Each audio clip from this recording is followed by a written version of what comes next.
This podcast is sponsored by Intentional Living magazine, your ultimate guide created to help infuse purpose and passion into your everyday life. From expert features that provide valuable insights to thought-provoking content that sparks transformation, this magazine, an online platform, is a perfect source of inspiration for all of those of us who truly believe in the power of intentional choices. Welcome to today's podcast, where we've got a lovely guest joining us.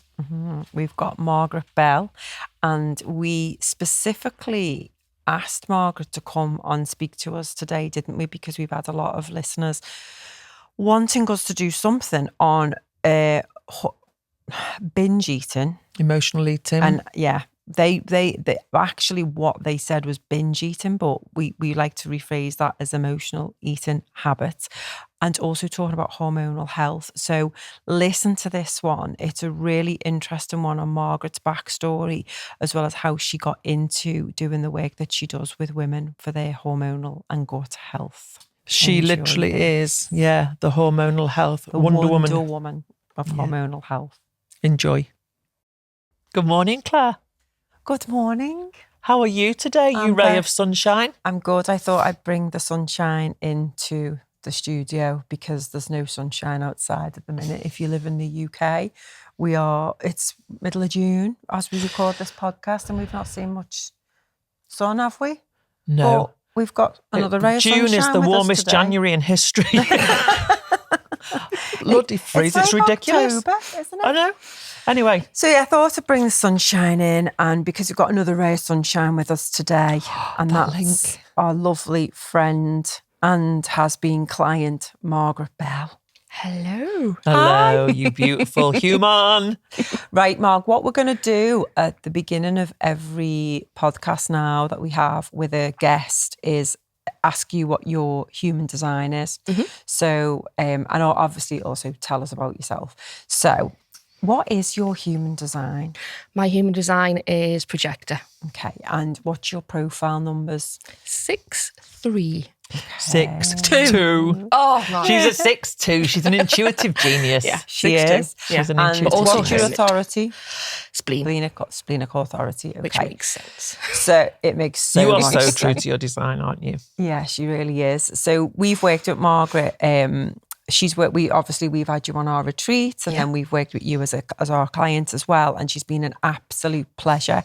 And I've known you for about 6 or 7 years. I think so, is something it? like That's that. just flew over, hasn't it?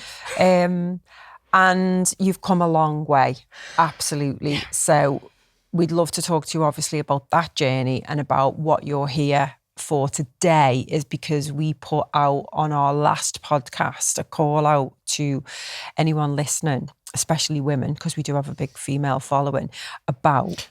Just stop a minute. Come here. Sorry.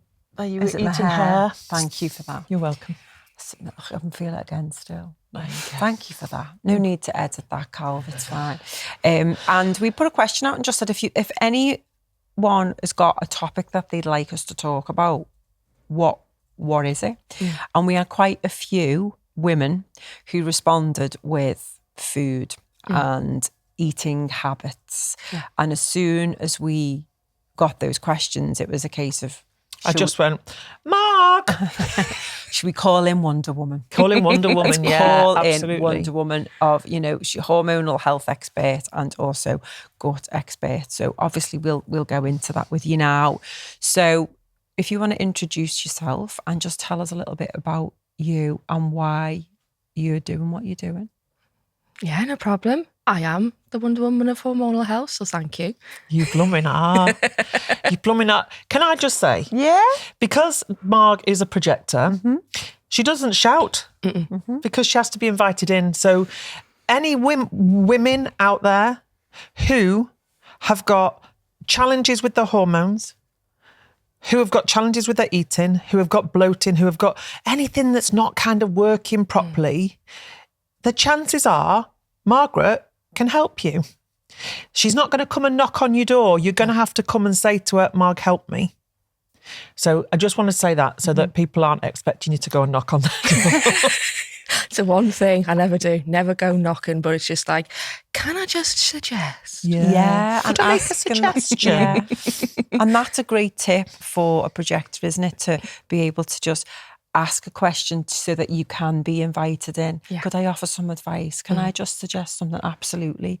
And when you do allow Margaret into your life around, I mean, what she does is amazing. And we're going to dig into that with some questions today.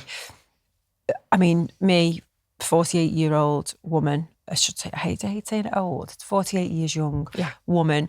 I am definitely seeing that menopausal bloat thing, and it's got like loads of names, like the menopausal belt, or there's so many names for it. And I'm literally, the last few months, I'm seeing it. And there's only certain times of the month it comes, and then other days it's just, it's really annoying, and I'm constantly I feel full when I've not really ate anything, so I'm waiting for that to go, and it's been fluctuating. So I'm still trying to navigate that. So when people with the women came to us and were saying, oh, it would be great to talk about binge eating habits and also the gut health piece and the hormonal health piece, and I was like, absolutely, I've got loads of questions for Marg. And That's why you brought your notebook. Yeah, look at me, I'm sitting here, I've got Marg Bell. But food is one of the biggest areas of conditioning for us as a race, and it literally from the minute we're born, and the feeding schedules and all the rest of it, so much conditioning around it. And I know Marg, you've just got such a wealth of information. I know originally when I met you, you were the gut health specialist, but the hormonal health, I think what we help people uncover is that hormones aren't just not just our menopause or whatever. They control our whole body, and so actually the superwoman of hormonal health and gut health kind of encompasses all of it. And the food bit is the nourishment piece is the first step in wealth, and wealth and health is well-being, right? And you are the superwoman of it. So Wonder Woman? I guess I've gone to Superwoman now. What do you prefer? Wonder Woman. did I say? Do you know what the super came from? Wonder Woman with her superfoods. Aha. Yeah, see what you did there. Anyway, go on. I'm going to shut now. Go on, hit us with it. We're going to have a Margaret Bell hormonal health lesson. Is that what we're calling it? I don't know. Whatever. Super. No. Yeah. Okay. So we'll have questions, and it'll just be a natural conversation, and you dropping us in with your Wonder Woman tips. No and I'm worries. making me notes. So do you want me to start with how I got into this? Yes. Whoa. Yeah. Okay, right. I'm going to grab your coffee. Yeah, I'm grab gonna your grab coffee, me grab brew. your drink. This could be. We're Settle in, everyone. This is going to be a journey. So I started cooking when I was 3. Wow. So 46 years ago, little Margaret Oh. was in the kitchen with her mum, starting to learn how to cook. That's when the Newcastle twang comes out, because I'm going to start talking. Yeah. I was going to say that means cook. But yeah, I started cooking with my mum at 3. When my dad and my brother used to go off to watch the footy, Newcastle United. Oh my God, it's when Kevin Keegan was famous. Wow. That's a long time. Thanks for that. Did your dad have the back perm? No. My dad had naturally nice jet black wavy hair till it went a little bit salt and pepper, but yeah, he never had the back perm. My brother, on the other hand, that's another story. That was a bit of a disaster. But yeah, I was in the kitchen at 3, cooking with my mum, learning just basically about baking scones, baking cakes at that stage, because my mum was never a person who liked to go to shops for that kind of stuff. She'd always been told from her mum, so she passed it on. So she passed it on to me.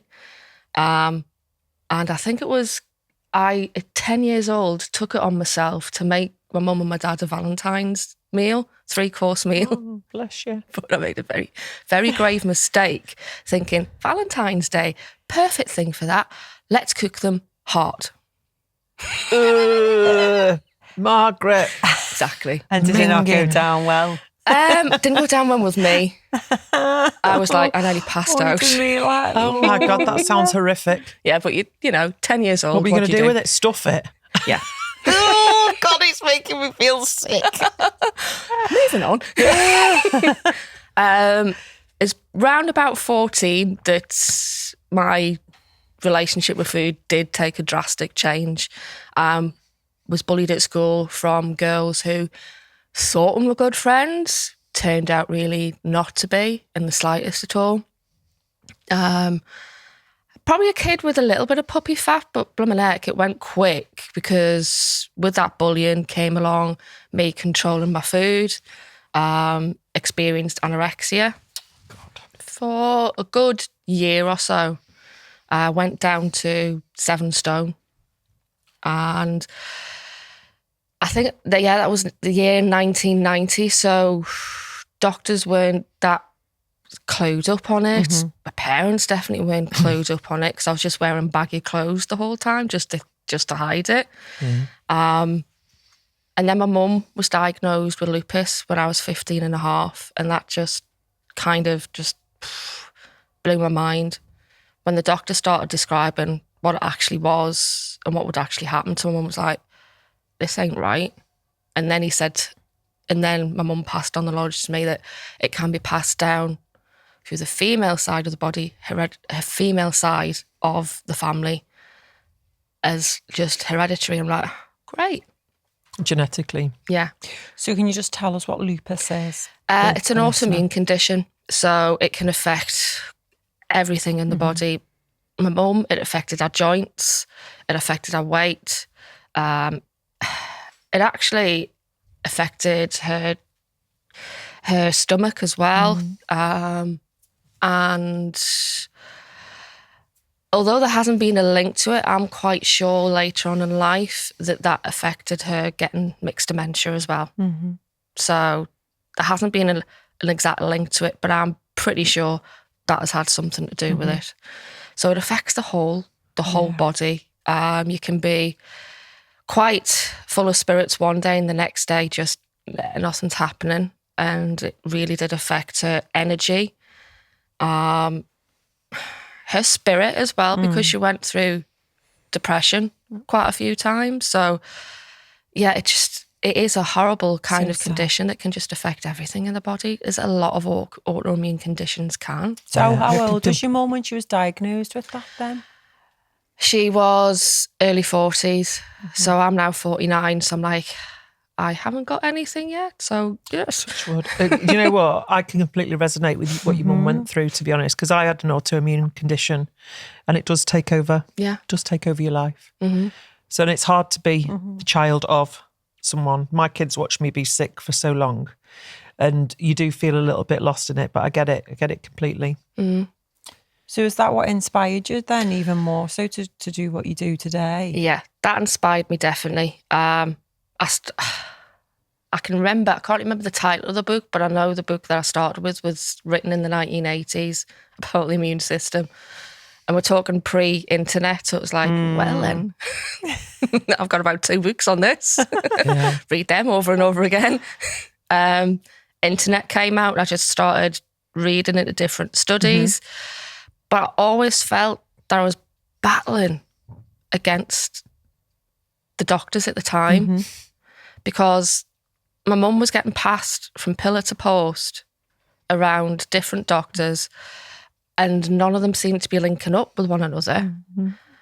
And it was just giving her more and more medication, which my mum's generation trusted that side. So when I was coming along with different suggestions, I'll be quiet. God, I so resonate with and all of this. And especially being a projector as well, needing that invitation. And it's like, I've got something for you. They don't want to know. It? No, they just don't want to know unless they've got a doctor telling them. Yeah. No. So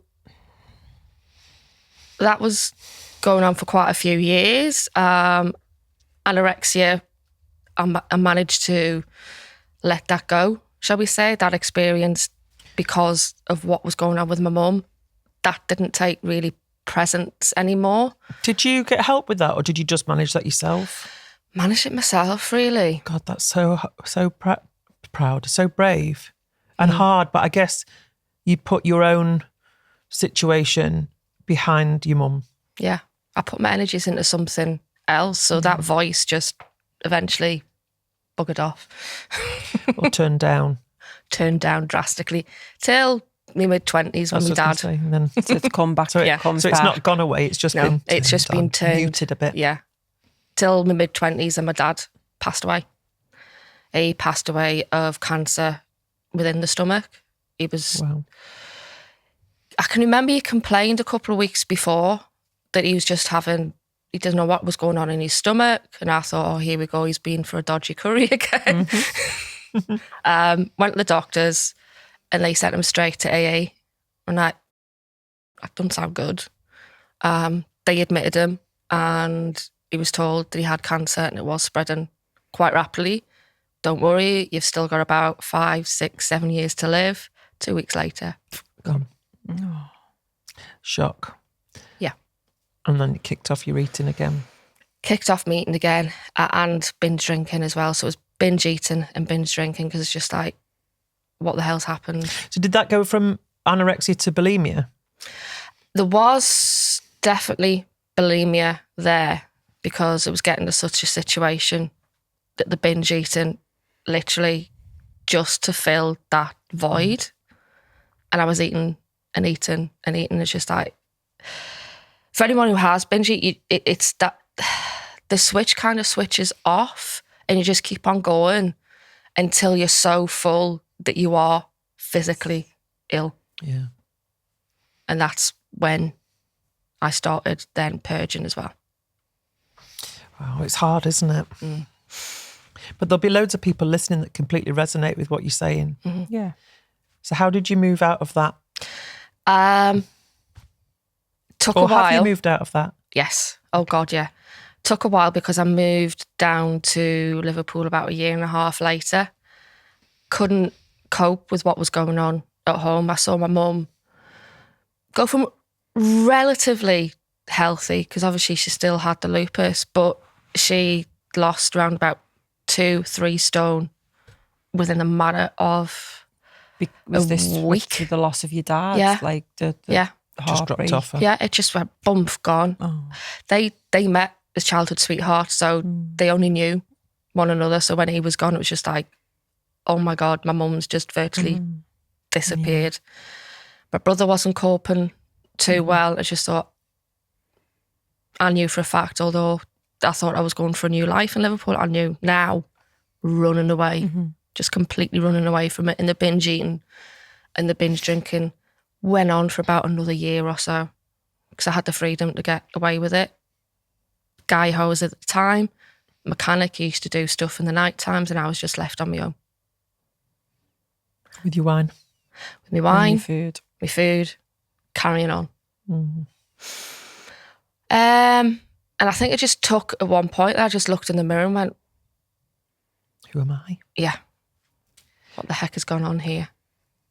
Isn't that good that you had that awareness to do that though? What can you remember the day or what was it that got you to It was in summer, and I think I was trying to at least look somehow summery. It was just like somehow. you wanted to wear summer clothes? Yeah. You're Was still that- living was- in your big baggies. Yes, definitely. Was the sun out then? Mm-hmm. Because there's no sun right now, is there, in the UK? I keep making that That is- comment, don't I? Yeah, but that's Sorry. because of global warming. Isn't it? So no, and I that again, because we're similar ages, aren't we? So I absolutely get that. Like when you get to summertime and you might have had a bit of winter fatigue on, and again, because I've done our binge eating thing, I still freely admit there's a bit of a sugar addiction still there, but I'm okay. It's nowhere near as bad as what it was, and it's that whole awareness of you're doing it, but you don't stop. The voice in my head was just getting to that point that I know for a fact, obviously with doing the training that I've done, that voice can definitely take over, but it was that loud that I couldn't hear anything else. But that's your authority, isn't it? In your human design, you've got splenic authority. That voice is is the way that you make decisions. And actually, maybe it needed to be that loud. Yeah. Very much How right. was your health at that time? Shit. You can't swear on here. Shit. So, How did it affect your health then? What was it? Before I left Newcastle and before the binge eating started, I was very much into the gym. Had a 6-pack. The PTs in the gym gave up with trying to give me any other circuits because it's like, give me another circuit to do. It's like, can't give you any more. You've done them all. So I was quite extremely fit. I was doing the half marathons up in Newcastle, so I was fit, and then that just all went.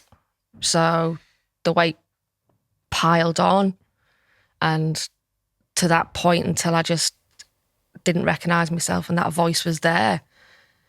It was just... And what was the voice saying?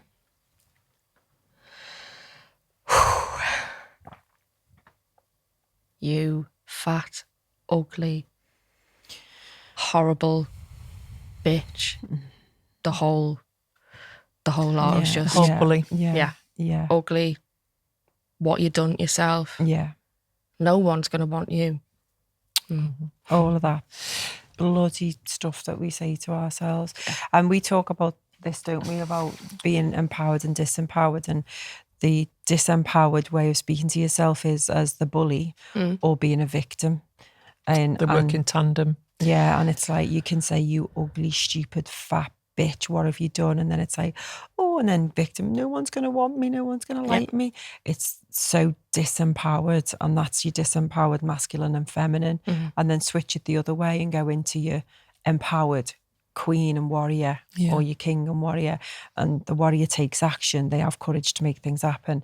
And the queen can sit there in a feminine energy and ask for help and support and be saved. Yeah.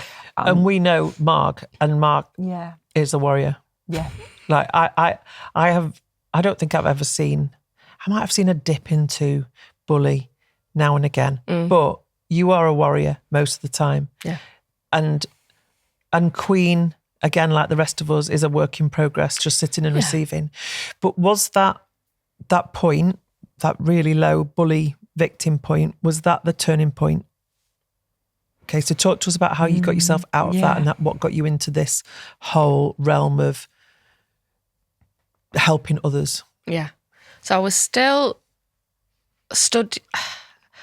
this is the thing, I was still studying about gut health and all that, but just not taking any flaming notice myself.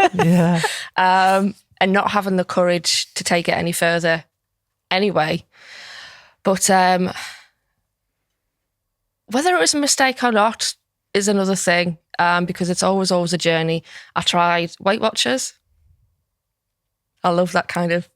The reason that I'm smiling is because as a 6 energy, you live your life as a 3 energy for the first half. So it's not a failure. You're just trying. Yeah. And so when you say, I don't know whether it's a mistake, none of it's a mistake. It's just all about Weight Watchers. Go on. Slimming World next. Yeah. Green and red. Living on 10 tons of pasta. It was just like, hang on. When I think about it now, all these kind of places are as a community for women to go, because there's no community where they are and they don't feel that they belong anywhere. Yep. That's exactly how I see it now. When I was there, the fact that they were weighing people and blatantly shouting out what their weight was. That makes me shiver. Yeah. And I hope to God this has changed, because I think that it's just shocking if they do that. And telling people, oh, you know, like a gold star or you've put on this week. And it's just like, seriously, what the hell is going on? This is just going to mess up with my head even more. So I went to start seeing a nutritionist, because I thought, well, I don't want to go down this route. Let's find out what I need to do so I can get just back to a healthier way of eating. And that'll hopefully help me deal with this blooming noise that's in my head. Luckily, the nutritionist that I went to, it just all kind of came out. And she said, okay, let's start looking at what's going on behind all this. The food has to come. Yeah. It's not the It's food. the It's not the food. It's the other stuff. Everyone Absolutely. thinks it's food. No, it's not food. It's The mindset, everything. There's so much behind it. Like you say, we go to the root cause. And when you go to these places, they're dealing with the symptoms Yeah. and not the root cause. Get it? So eventually going to her, this voice has now, I am recovered. That's what I can say. And got to round about 40 that I had married at the time the guy I'd moved down with. 40 came along and we just gone separate ways. By then, I was in a company that I was leader of 3 different departments. I'd been in events for, about 15 or so years. So, managing events like Creamfields, Liverpool, Sound City. By the time I got to the company I was at, it was large scale events and dealing with all the different things of managing that everyone loves.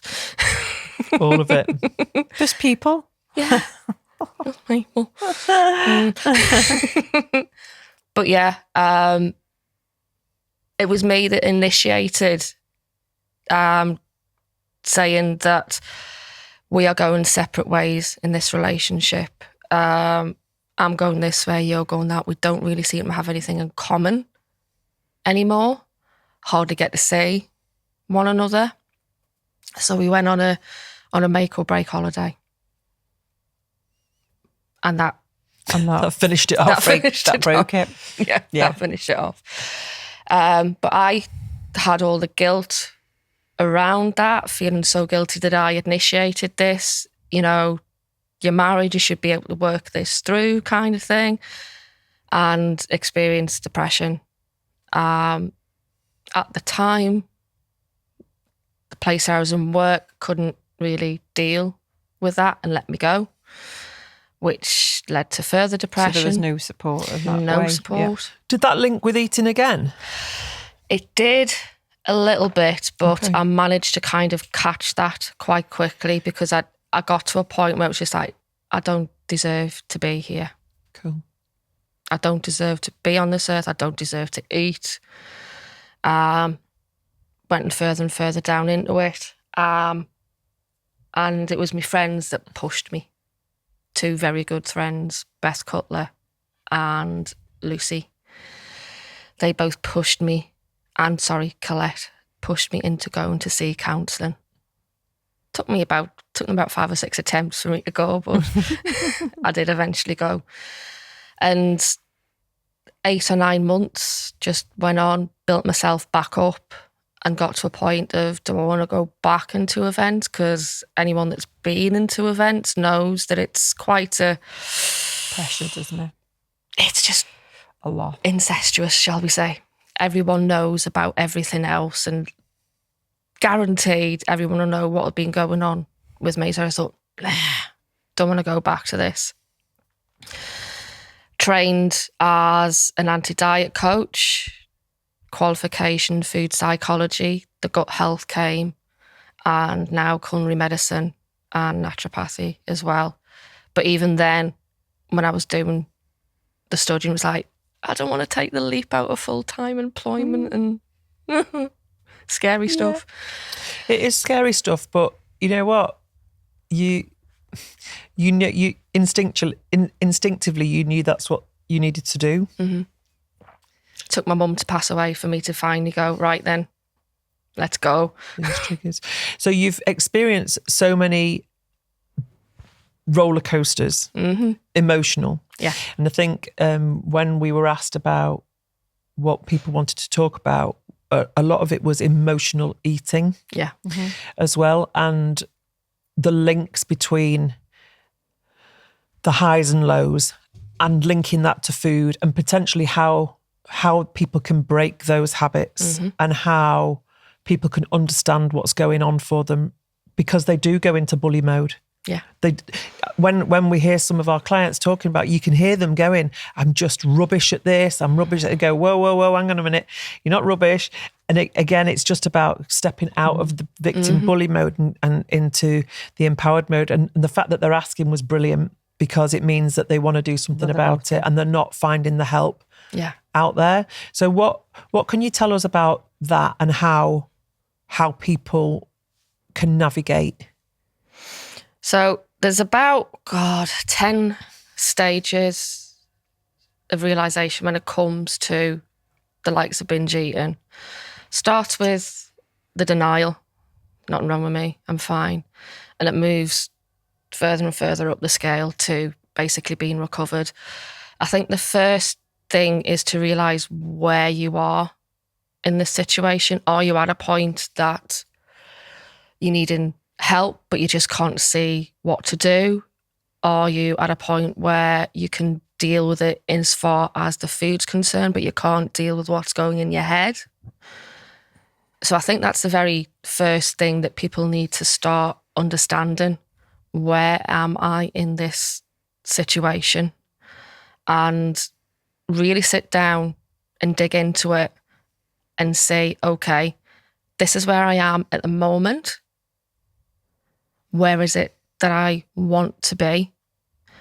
And can I actually visualize this where I want to be? Because it's having the motivation to get from that point to that point, which is absolutely key if the motivation isn't there. So if we look at human design, some of us don't have access to motivation all the time, and some of us don't have access to willpower all the time. And I feel that knowing that is really helpful as well when we're working with people and their belief systems and their habits, and it's not beating themselves up about not having it. But I think recognizing, this denial piece, recognizing what is problematic and what isn't. Are there any tick boxes to go, is there something that you can maybe direct people to? Have you got something on your website that said, are you doing X, Y, and Z? Because I can think of a few people in my close quarters that, for Marg, my husband, he's obsessed with bread. The kids now just quack at him whenever, because that quack is like, shut it. And he just says, shut it, and everyone's an idiot. Yeah. But that is a comfort. I was going to say, it's a source of comfort for him. He's a complete denial. Yeah. But the kids are quacking, and it's sort of dripping in, like what to do next with it. He'd just be all or nothing. Yeah. So I guess it's, how does someone, what's the word I'm looking for? Identify that there may be some challenges if they don't see it themselves. Yeah. So first thing, is it an automatic thing that if you are stressed, that you're grabbing something to eat? Is it an automatic thing that if you're feeling, let's just say, a strong emotion, it can be stress, it can be anxiety, it can be happiness, it can be just that feeling of being alone, that food is your first thought and it's an automatic reaction to go for it, rather than dealing with what that feeling is. I know when mine is when I'm alone. I think about food all the time. No, if there's no one in our house, I'll go on a little binge. Will you? Yeah, but I'm conscious of it. And we work with people and sometimes as well. I go, I'm all right with that. So when I speak to you in the car, you leave me a message and I think she's got a Snickers binge. And I'm aware, and it's loads better. Yeah. And part of it is a comfort thing. But I'm like, part of me doesn't want to stop because I like it. Do you know what I mean? Comfort and control is another one, isn't it? Whereas it used to be, I wouldn't stop and I would get to feel sick, and it'd be the putting weight on like that.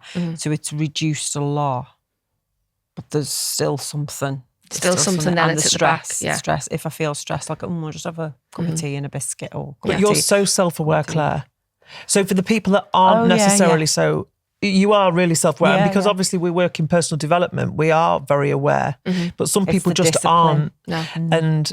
And it's almost like they're doing it. They don't know why they're doing it. And then they feel bad about doing it. And then they feel bad about themselves. It's just a vicious circle going round and round and round. Yeah. Absolutely. So And punishing themselves and then being the victim, being the bully, and you can't. And it's like, how can we get them out of that? yeah. Is there like 3 steps to getting out? Is there like a 5-step plan to identify? Do you know what I mean? Yeah. So it's the very first thing that I ask people to do. And this is not to stop the actual eating. This is just for them to take a pause. Simple question. When they're reaching for food, am I actually hungry? Ask the question. A lot of people say, whatever. But if you're just asking that simple question, am I hungry? Yeah, fine, you might still go and say, it doesn't matter, I'm still going to have it. But that split second of a pause, they'll start changing things in the brain. Yeah. Practicing the pause is great. Because literally it's an automatic reaction all the time. You're not even thinking. Just having that think and that pause will start that process on. Another thing I like to do is think of yourself as the third person in this. If we're talking to this emotional eating, binge eating, as if it was a person, what would it be saying to you that it needs? As in, not necessarily food, but what is going on there that is speaking to you and saying, okay, if this was a friend, what does that friend need? I like that one. I like that one. Another way to look at it as well, and I've done this with a few guys that I work with. If this was a lover, how would you describe this lover? What is it actually doing to you? And I've had someone described it to me. This is the worst lover I've ever had. It's constantly just screeching at me, constantly just putting me down. That's okay. So what do you need to do to change that lover from screeching to just quietening that down without the need of food? So it's taking it from a point of view that your emotional eating or binge eating or whatever it is isn't you. It's something else, because this thing, your 2 parts, the emotional eating is the, I hate the word, but unhealthy part. You have a healthy part in you. These 2 parts come together, but you can take them apart and just start listening to this one, because it will have lessons there for you to learn. Love that. Really good analogies. I think it's good to take it's as if like you're pulling yourself out of the situation so that you disassociate into looking into it. Give it a name as well. Yeah. Give it a name. Yeah. I've called mine Emma because that was the girl that bullied me at school. Yeah. So mine was Emma. Yeah. Interesting. Because we've worked with some people as well that they get angry and frustrated and then hit the fridge. And we've worked with some techniques to kind of remap that behaviour. And they still know that they're doing it as well. But they get to the point and they think, sod it, I'm going to do it anyway. Yeah. So I go through body, mind and heart scans as well to really understand and just say, okay, yes, that anger is going to be there for a reason. So what part of the body is that anger coming from? Okay. Where can you feel it? And what can you do instead of literally feeding that anger to start dissipating it? I think what you just said there is so important, Marg, because the body connection thing is huge, because actually so many of us haven't even got that connection with the body. It's literally still in our head. So it's like, well, where do you need it? And this is the work that obviously Claire leads on for us, is the where in the body is asking for it. And then just that, for me, would be like, ooh, body. Because the body is the bit that you're looking in the mirror and thinking, I don't like that. Yeah, and it's but getting you're not giving it a second thought in that moment. Yeah. It's getting that connection back and getting that trust back, because I don't know about you, Claire, but when I started looking more into this, is like having that trust, that intuition to understand whatever is going on over there with, you know, the diet world and whatever, that doesn't belong to me. I trust that what I'm doing is right for me. For me, that's about self-awareness and staying in your own lane and being confident and comfortable that you're in the right place. Yeah. And that's not doing down the people that have signed up for Weight Watchers and the people that have signed up for Slimming World and all the other things, because whatever works for them at that time is absolutely fine. But just understand that it's not what's just going on in here. There is a connection. Huge. And to acknowledge Listen that. to the body. Yeah, absolutely. A lot of people that I work with don't even have that ability to feel hunger anymore. No, I don't feel hungry very often because of the crazy. I think we're thirsty, aren't we? A lot of the time. Thank you for sharing all that. Can we just whiz into?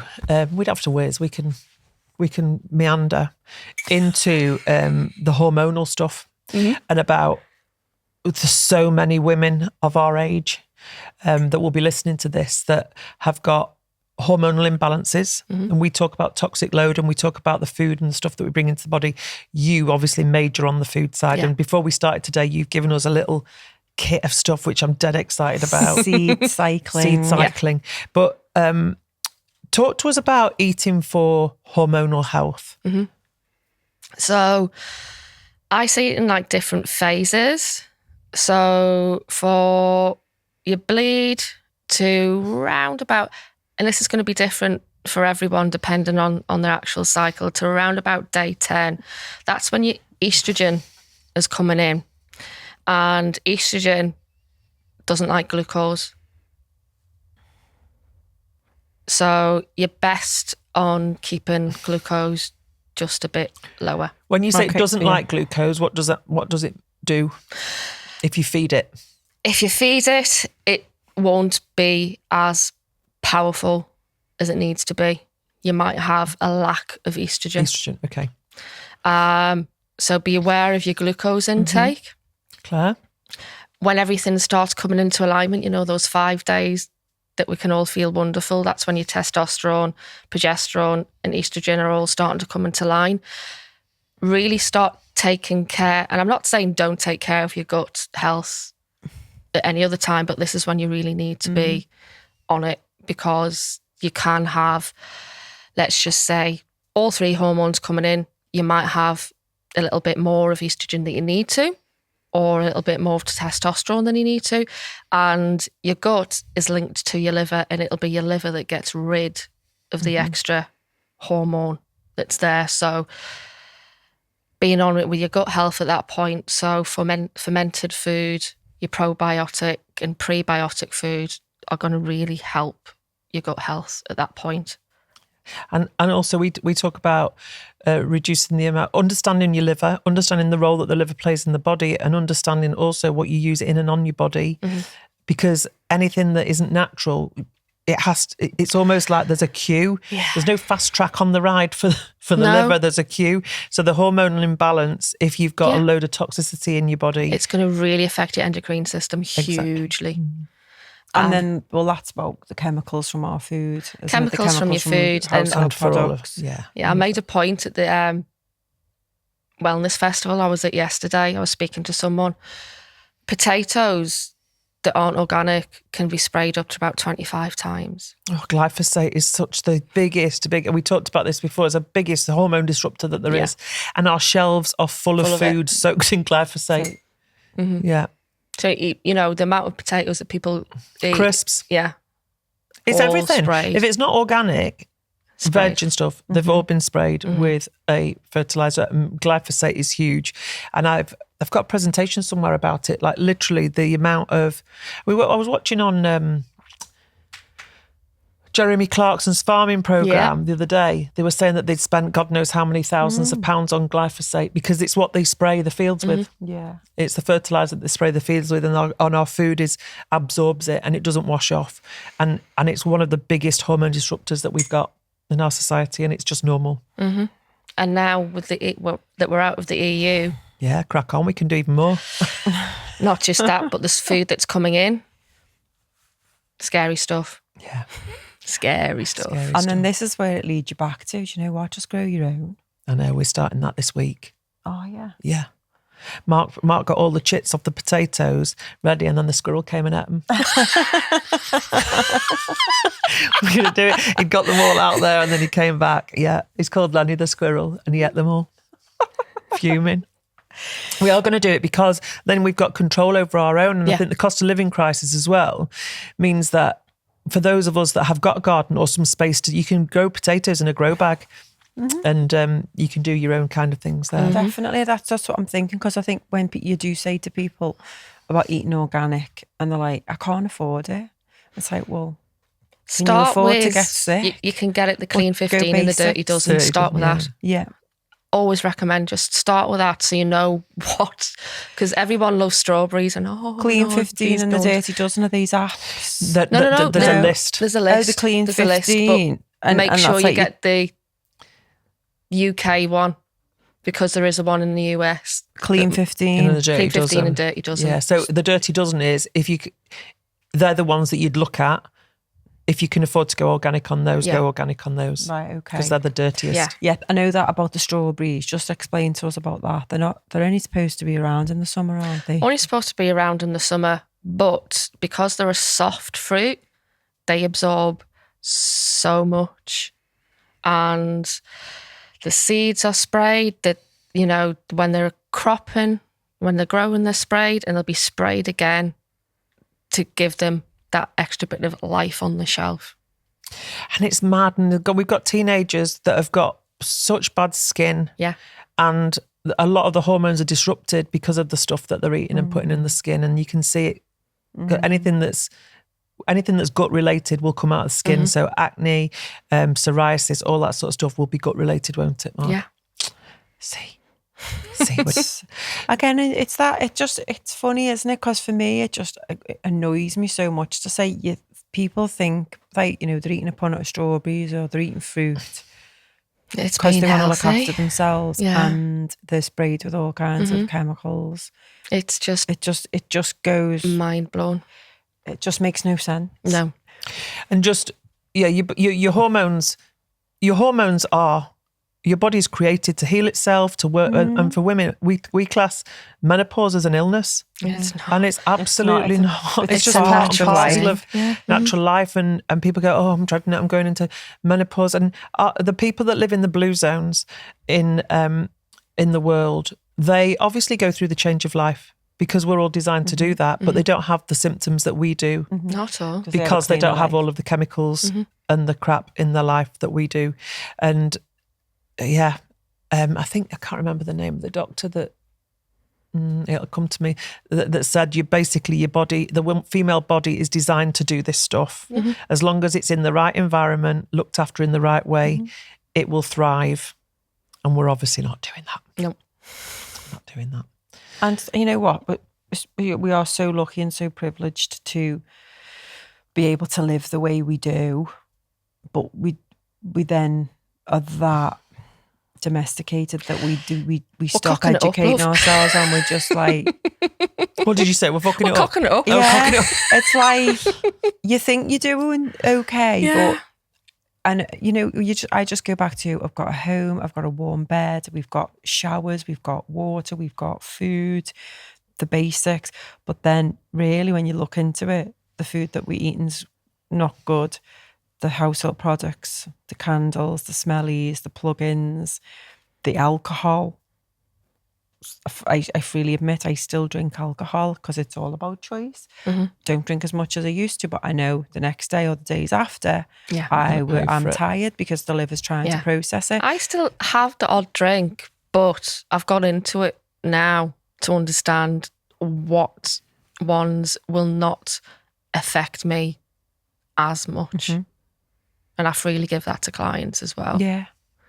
If you are going to drink, make sure you know what ones to go for. And it's even the mixers as well.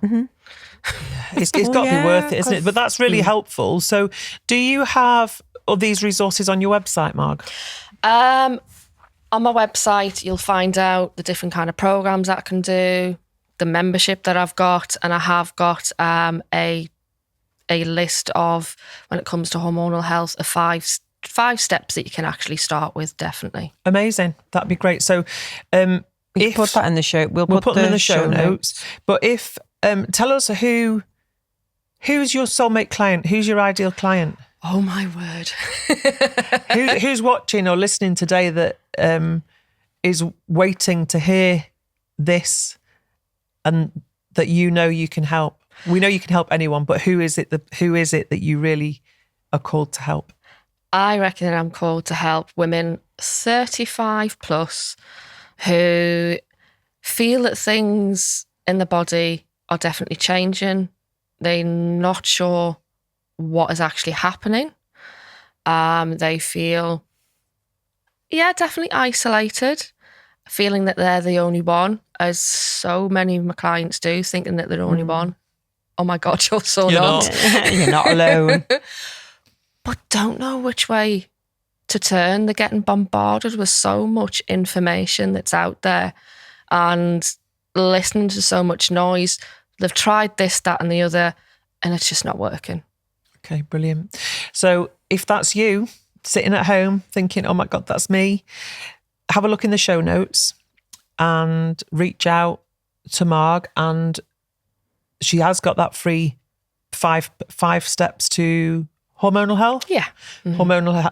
Positive hormonal health on your website, which is margaretbell.co.uk. That's easy peasy.